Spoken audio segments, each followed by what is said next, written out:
You know, you could call it a very sad story of obsession that has lasted for decades, you know, my obsession with Marcel Duchamp, but I would rather call it a passion. And when I was 17, just had gotten my driver's license in Germany, I contacted the widow of Marcel Duchamp, who was still alive south of Paris, with a friend of mine, and she actually invited us to come and talk to her and play chess with her. And I thought that would be the end of my infatuation with Marcel Duchamp, because I wouldn't be able to top that experience, you know, meeting his actual wife. But that jump-started it. The dictionary format allows you 200 pathways into Duchamp's work. You know, it doesn't tell you to read from A to Z. You never read a dictionary from A to Z.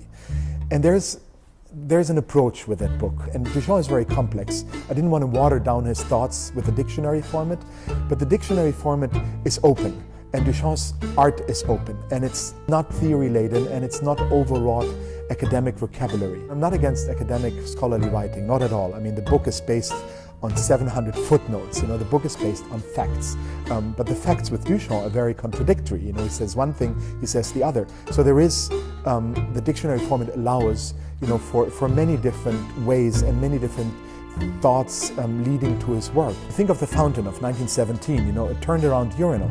But what Duchamp does with it is much more intricate than just declaring it art, which he never did.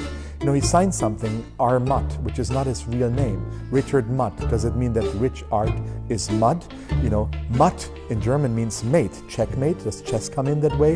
If you turn Mutt around, R. Mutt in German, which Duchamp spoke, it's Mutter, it's Mutter, it's mother.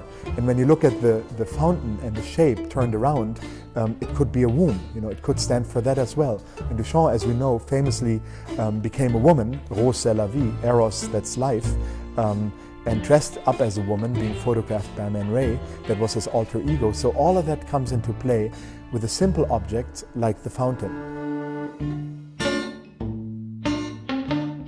Art history should be fun, it should be entertaining. Art history can have exclamation marks.